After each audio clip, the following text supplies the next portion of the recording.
Hi, welcome to Ethos. My name is Adifemi Davis, and I am so sorry I have been, off Ethos for a couple of months.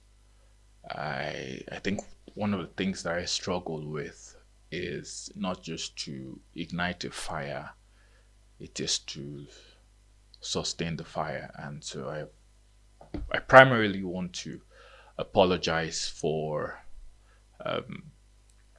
having gone off for a couple of months. I'm so sorry.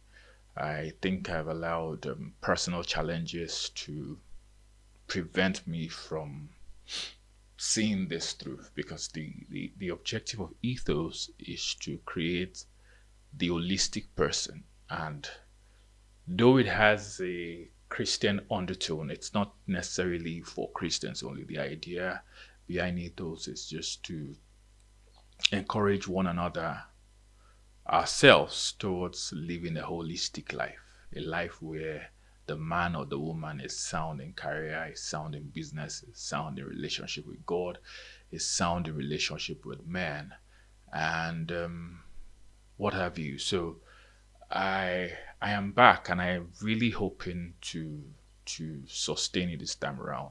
And I would love all the encouragement possible. I'm not speaking as an authority. I'm just sharing my own thoughts, my own ideas regarding life as I understand it. I'm young. I'm 40, and I still have a lot to learn from life. I can tell you that. But I bring the experiences that I have garnered over years, the stories I have heard men told, people I respect, the mistakes I have seen men make, and I try to learn from all these things and share some of these stories, these experiences, or my deductions from them. That's the whole point of ethos. So that eventually, when we can live as some great men lived, or avoid what caused the downfall of some men, then we can actualize a purposeful life. That's the whole point of Ethos. And let me welcome you again. I'm going to call this season 4 of Ethos. This is season 4, episode 1 of Ethos. And I talk from the top of my head. I don't really write anything down. So there's no layered approach. There's no theoretical or well structured approach to ethos. It's just me speaking and hoping that from whatever it is I say, you can pick one or two things that benefits you. Um, Let me give you an intro of myself again, in case you're watching me for the first time. My name is Adefemi Davis, and I come from a family of three boys. I'm in the middle, and myself and my younger brother have been business partners for about 20 years. We founded HO3D Studios in, I think, 2003, but we would incorporate it in 2006. And it's supposed to be a creative media solutions company. We provide graphics design services, print services, branding, photography, cinematography, live streaming, teleconferencing, everything that has to do with new age media. We harness all these resources and learn about them, develop our skills in them, and then provide these services to clients. So I think I just want to talk about our experiences in business and maybe some of the mistakes that we have made, how we're correcting them, and maybe if you're new to business, maybe you may learn a thing or two. We started, we were born into a creative family. My parents were creatives. I think if you ask me, we're just doing improved versions or modern versions of what our parents did. And so when we started, I think I was maybe 2 years out of secondary school when we started. Uh, we didn't have computers like we do now. Right? They were available, but it was pretty hard to. They were quite expensive, at least in Nigeria. We grew up in Ibadan, I went to Government College Ibadan. My brother went to Government College Ibadan. So he was still in school. Yeah, I think he was still in school when we started. Uh, we just knew that we wanted to turn it into a business. We did not have a well structured approach at the time in 2003, but we started all the same. In those days, we did not have flash drives. We did not have what do you call it, CD-ROMs and DVD drives. They were quite expensive for people like us to acquire on a regular. So we started graphics design with floppy disks, and I used Corel Draw at the time, and most times when I applied some effects, it would increase the file size. Floppy disks then could were limited to 1.44 MB. So that was a huge challenge. I think we were buying floppy disks at 100 naira each then. And so maybe I was drawing something and I applied a shadow effect. The size of the file would have skyrocketed, and I wouldn't be able to save on the floppy disk. So that was one of the things I struggled with. So eventually I did a lot of designs I could not save. I couldn't save. Yeah, I could save some on the hard disk, but I was using a computer that wasn't mine. So the idea was, okay, draw it here, have it on a file. If you need to open it with another computer, so I couldn't keep many of the designs I saved. I'll just draw, and then we had to struggle with power. I think we could not afford UPS at the time. Laptops were not this common as you have now, so we worked with desktops, and that was a huge challenge. Pentium 2, Pentium 3, maybe had disk space of 80 gig, I think 1 gig RAM or 12 MB RAM.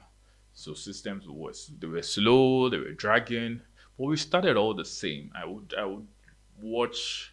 Then there was NBC. I think it was an Arab channel. They were always showing English series, and when I saw graphics of movies, movie posters, I'd copy these things, try to memorize them. There are no camera phones like we have now. Memorize them, try to replicate some of the designs. One of the designs that I think I did variants of it was 24, Jack Bauer's 24. I did a lot of 24 graphics, just to improve my skills. We were Ibadan boys, but we had a global mindset. We were introduced to the global world early. We had been exposed to satellite television early in life, so we were watching CNN. We were watching Deutsche Welle, DWTV. We knew what the world was doing, all right, things that were not localized, and we were thinking, okay, this thing is done abroad. Let's try to do it here. So we were drawing graphics that were not contemporary at the time. We were trying to. We had the Oyinbo mindset. That's how we started, and then I gained admission into the University of Ibadan. My brother would join me at the University of Ibadan 2 years after. So at the UI, I met Mr. Tobe. Yeah, Mr. Tobe he had a CPU. I didn't have a computer when I got into school. He had a CPU, and I was using his computer to do things, great things. He just had a computer for project. He was a master's student at the time. I was an undergrad in 2005. And so I had access to his computer 2006. Yeah. And so when he saw the things I could do, he introduced me to his elder brother. I can't remember his name. I think, yeah, his son name is Oche. Wherever you are, thank you so much for giving me the platform. His computer was accessible as long as I wasn't using it. I installed CorelDRAW on it and I could work with it any time of day. So then I was staying in Benue Road at the University of Ibadan, and I did a lot of remarkable graphics. Then my friends who were roommates, buddies, they saw what I could do. They also party guys in school. So I did a lot of flyers for them. They gave me the opportunity to thrive. And bit by bit, we became HO3D Studios. Our name originally was 360 Degrees in 2006. 360 degrees. It was supposed to be, 360 degrees, the angle of a circle, of a full circle. The idea was that everything that has to do with graphics fit into our circle. So we started at 360 degrees. We noticed it appeared to be a common name in the creative industry. So we became House of 360 degrees. House of 360 degrees. HOUSE of 360 degrees. And yeah, I think 360 degrees in 2006. We became also 360 degrees in 2008. And in 2010, I was serving at the time. Yeah, I was serving in Jigawa State. And my brother just, then it was days of BlackBerry. My brother just did a very nice design, and he emphasized the H in house, the O in F, the three in 360 and D in degrees. The design was nice, and it just stuck to me that, you know what, let's just have a simpler name compared to there was FKG2 in Lagos at the time, which we just wanted something small, also 360 degrees seemed like a mouthful. So we thought, let's just have something simpler. So when I came back from Jigawa, I now designed HO3D, our new logo, the logo we use presently. I designed that in 2010. Yeah, I think so. And my brother used that particular font to design the house of 360 degrees, where I saw the H emphasized, the O emphasized, the 3 emphasized, the D emphasized. So I just came and I just rearranged what he had done, isolated the letters, and then and that was how it became HO3D Studios. And it has been phenomenal. Though it has been phenomenal, there have also been countless challenges. The challenges that would make you sigh and scream and wonder, God, am I doing the right thing? I mean, is this really your plan for me? If this is your plan for me, if I pray this much, why am I going through this? Why am I experiencing this? But over the years, I have studied the lives of great men, both in Nigeria and outside the country, and I think growth always comes with challenges. Always. Growth always comes with challenges. There are things that there are mistakes that I made that I'm pretty sure I would not make now. Right. I think at the time we were too trusting, trusting of clients. You want to get this client. So the moment the client tells you, I want to do this job, without seeing a couple, you start drawing with the hope to impress the client. But I think at that point, what the client deduced was that these guys were available, so they could beat our prices down. One of the bitter experiences that I had was we designed a new logo for a particular company, pretty huge company, and we had told, we sent an invoice of 200,000 naira at the time to the company, and we were liaising with the CEO, and there was a lot of back and forth for about 3 months. Draw this, amend this, change this, change this. So it took about 3 months. But all the while, they had not paid a dime. But because they were a big brand, we were small, and we were trying to, finally, the Lagos orientation, we finally got a very big brand, construction magnate. So we wanted to impress. And so we finished the job, which we worked over the course of 3 months, without collecting a dime. So the accountant of the company just one day sent us, we just saw, I don't know if it was it credit alert or their credit alert in those days. I just know that we just got 80,000 naira. And he said that was what they were paying. I was like, how?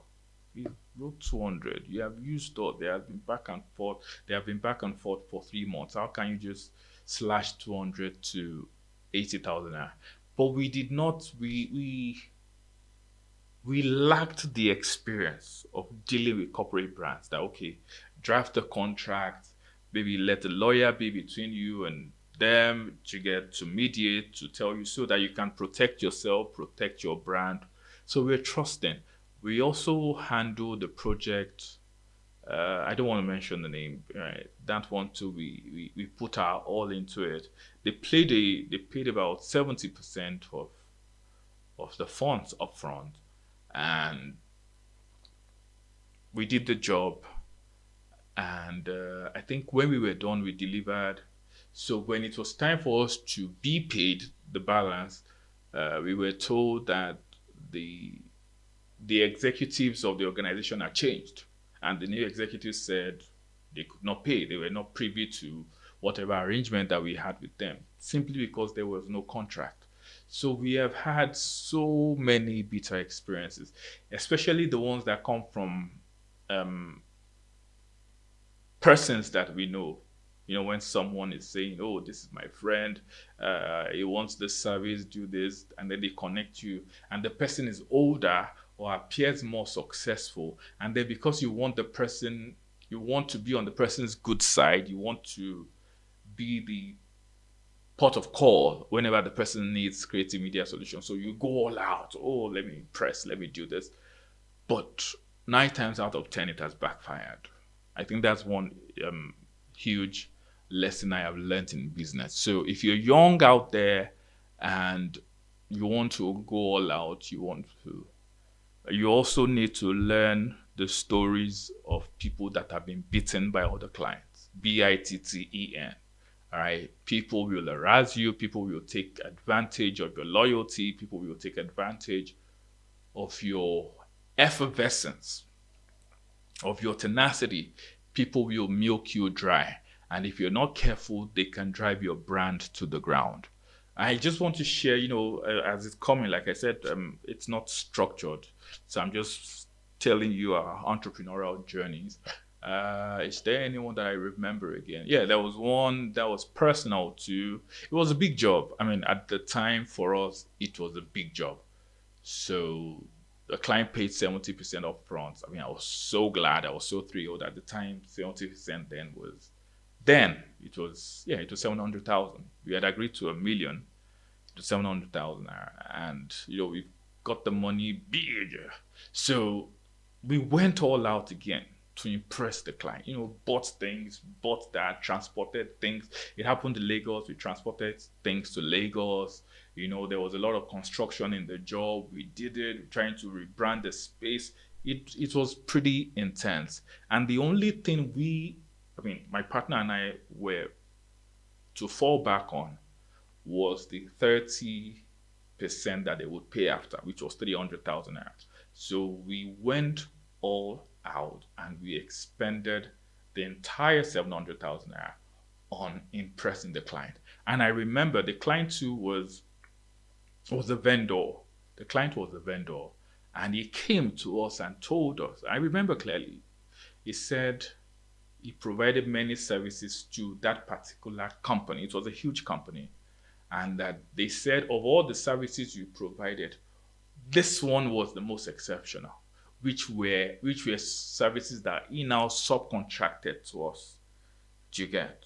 So he was the vendor. He oversaw this, oversaw that, and then he gave us the photography the photography aspect of the job.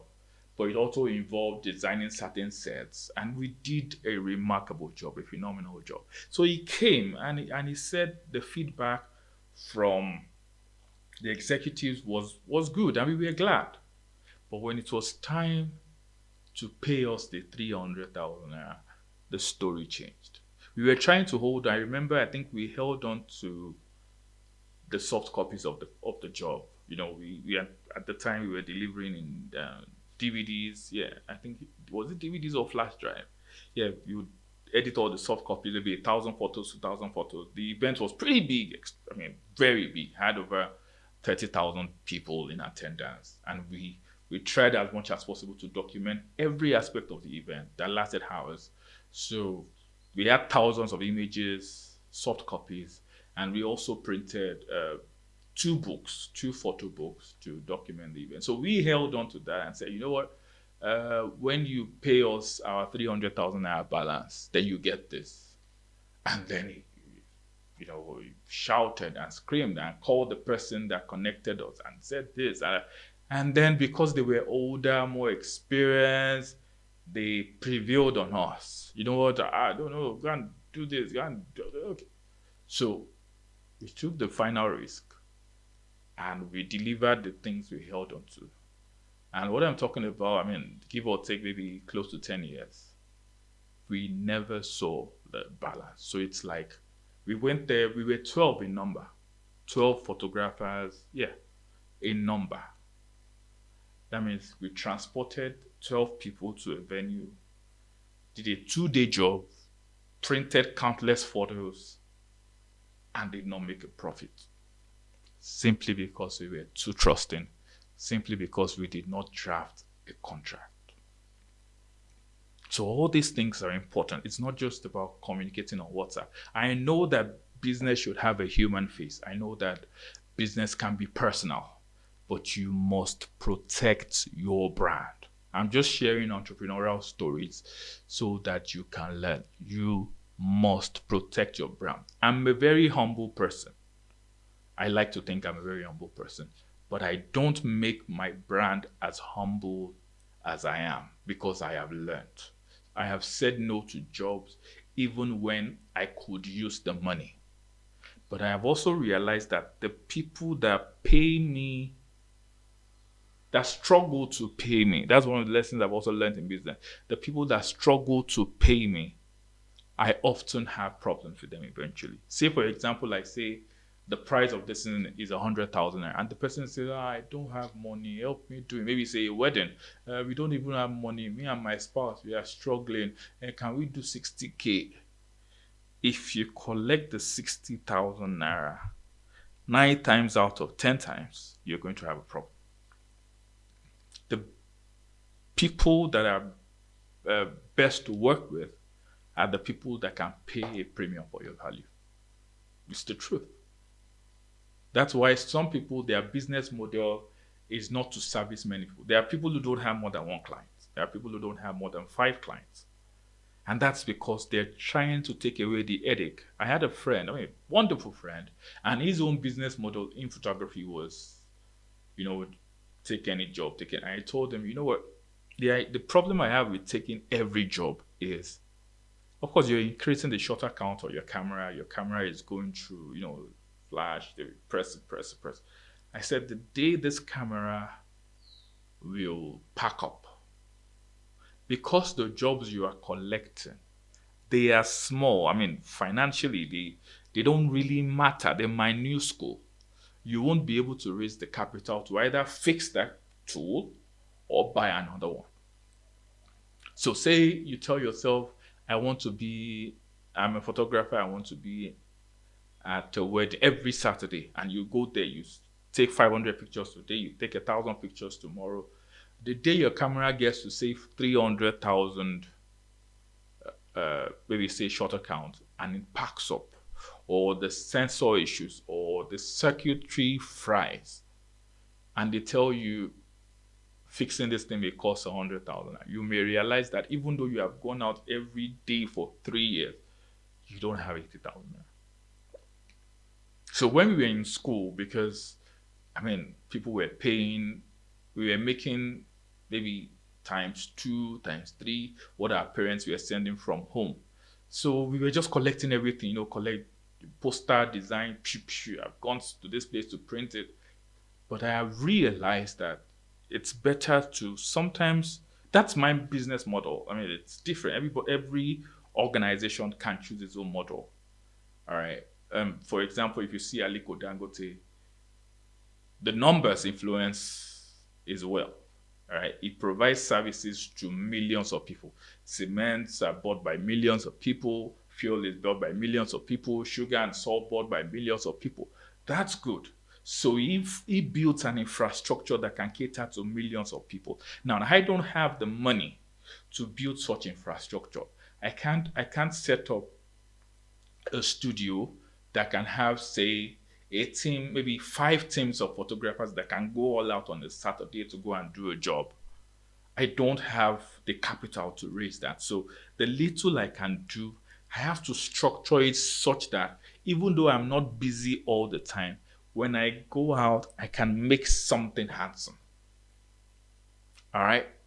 That's the business model that works for me. I'm not saying you have to do it like that. You will have to find what works for you. There are people that I know that every Saturday they are at an event, they are taking photos. And it's good. But one day, and this is just I don't know. You feel free to tell me whatever you think. One day I did a job. Sorry, yeah, I did a job for some. I was broke. I'm being honest. I was broke, and the job came, and I did it. I think it was 10 flyers many years ago. Many years ago, 10 flyers for 30,000 naira. 10 flyers for 30,000 naira, and they were beautiful. They were really beautiful. I put my best into it. So the person came and said, you know what? I want you to give me 10 of this every month for, let's start this arrangement. I pay you 30,000 every month and you give me 10. I think at the time, I think I did it for maybe 50,000 naira. Yes. So he was thinking, okay, because I'm doing plenty now. I now told him, and I was being honest. He got it the wrong way, but I was just being honest. I said, you know what? I pointed to a car. Then I said, this car costs 6 million naira. I said, if I'm going to buy this car, I have to do 2,000 designs for you to be able to afford this car. I said, it means that I will never buy this car. So I don't want this type of job. Yes, that came, I have done it. I did it because at the point I was broke. That is not who I am. I mean, if I am going to stare at the computer to draw 100 designs, it will tell on my body, it will give me a headache, it will tell on my physical body, my height. Eventually, say by the time I am 50, I may start wearing, goggles, and it's not the life I want. So at the time that job came, honestly, at the time that job came, I had done graphics design for 200,000 naira. And now 50,000 naira job came for 10 designs. But I took it because, you're broke, don't be proud, take it. But I also had to remind myself, and you may not agree with it, I had to remind myself, you took this thing because you were broke. Don't make it your new business model. It will not last. You cannot sustain it. So most times when people call me, even right now, and say, I want to do this, I mention the price, and they say, why? I can get it done for you. I say, yes, you can. There is somebody out there, maybe who is in 300 level, that needs 5,000 naira now. He will happily do it. Right? I cannot do it because I have also slaved. I have been doing this for 22 years of my life. There are things I don't want to do again. I have struggled. I have fought. I mean, we literally drank Gary to buy our first laptop. Like, denied ourselves good meals for weeks so that we could buy our first computer. And then we would buy, and then we would buy, and then we would. All right? We have slaved. We have punished ourselves for too long for me to now still be contending with maybe a 19-year-old boy. No, I'm happy he's thriving. He is not my competitor. There are people ahead of me. There are people who have built billion naira creative brands in this country. They are the people I am looking forward to. Right? There are photographers that will do a photo shoot in Nigeria for, say, 10,000 naira.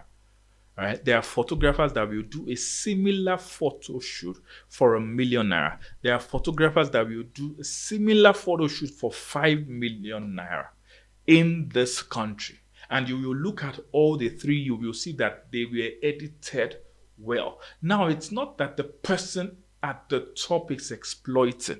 He has also done what the person who is charging 10,000 naira did. Whatever he is doing, he has done the same thing. He has slaved. He has labored. I mean, if you take Kelechi Amadiobi, for example, no matter how simplistic a shot may appear, let's assume, I'm in front of a gray background. I'm just trying to paint a picture. And Kelechi Amadiobi takes that photo. He won't say because you just stood in front of a plain background and I just turned it on. that, oh, okay, just bring whatever you have. No, it has become an institution of photography. All right. You can call an MC to your wedding and give him 200,000 naira. Ali Baba will not collect 200,000 naira because when he started to, he has slaved, he has played the part, he has toiled. So wherever you are in your stage of business, if you are up there and you have not changed, it's time to start thinking, you know what, I have done this for long. I have to start change. I have to start changing my mindset. There are mechanics that will do 40 years as mechanics, and they will only see themselves as a neighborhood mechanic. They will not think bigger. No, it's not just about the tools. Some people say, oh, it's because it's not just about the tools. Sometimes it's about the mindset. Okay, I bring my car to you. Because you have done that thing that's wrong with my car, you've done it 100 times. You know what it is. All right? You know what the problem is because you have experienced. So you go there and you fix it in 30 minutes. Now, because you fix it in 30 minutes, I now tell you that actually you did not spend too long. Let me pay you 3,500. You are supposed to refuse and tell me that you did it for a short period, that it took you such a short period to do it, does not mean that that is your value. Because the difference between you and a new mechanic is that a new mechanic will fiddle with this, fiddle with that, may even spoil one or two things before he finally finds the problem and solves it. Now, because you have done it many times, you have garnered the experience. So you are not just paying for service, you are paying for experience. So it's important. That's why you see people who have, say, a vice president or president of a country, institutions like Harvard, you say, you know what, come and become a member of our board. Companies that are big, say Fortune 500 companies, you say, let's make you an executive director of our board. They're not even asking the person to bring money. They know that, oh, if you could run a country, if you could run a state, and you succeeded in it, it means that you have a wisdom that our brand needs. So you will see people, if you see Barack Obama is still relevant, even though he's no longer the president.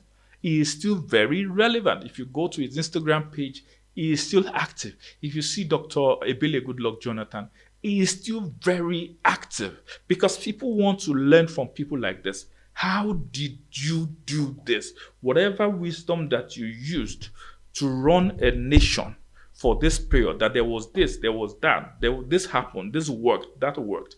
We need it in our brand. So don't be shocked that there are people like that who, once they leave positions of power because they excelled, people still want to be associated with them.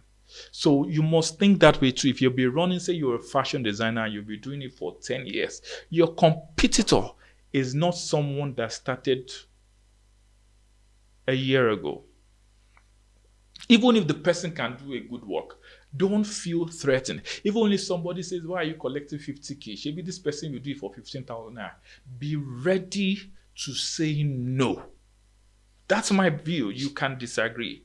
All right? Be ready, because if you ask yourself, how do billionaires become billionaires?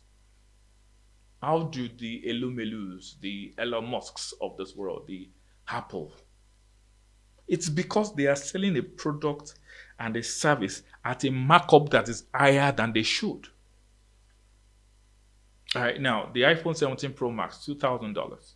If you ask Apple, you'll be shocked that maybe the production value of that phone was just $500. It meant that if Apple had sold that phone at $550, they would still have made a profit.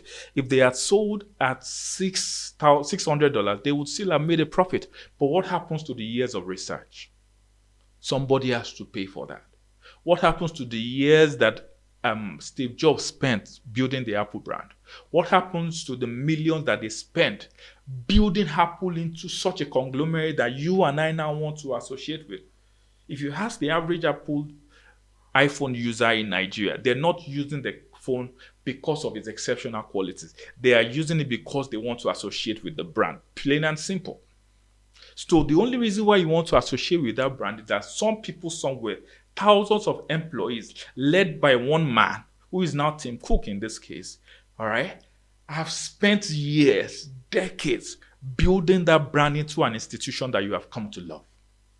So if a phone comes out tomorrow and sells for $500 and the camera is still as good as Apple, Apple will not feel threatened. Apple will not say, oh, Infinix or Redmi or Techno has dropped the phone. Huawei has dropped the phone.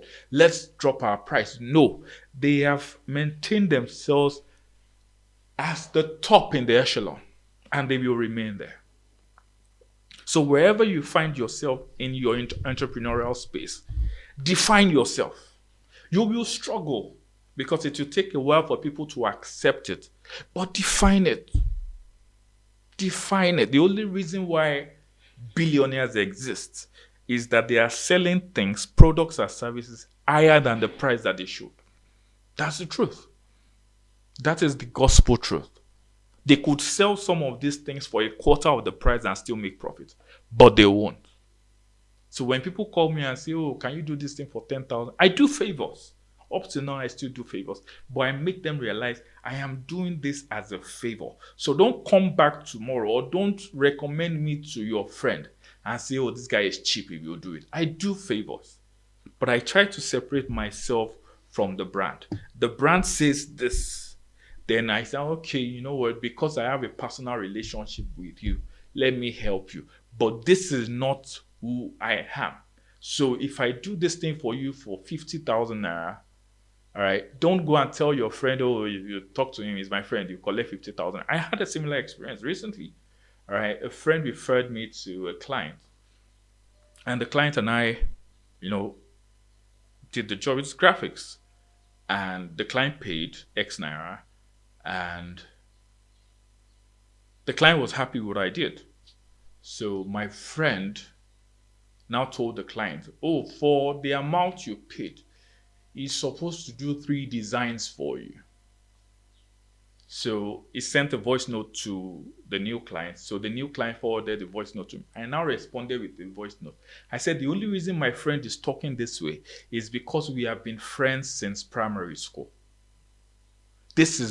So the favors I have done for him, he is expecting me to do those favors for you. No, I do not.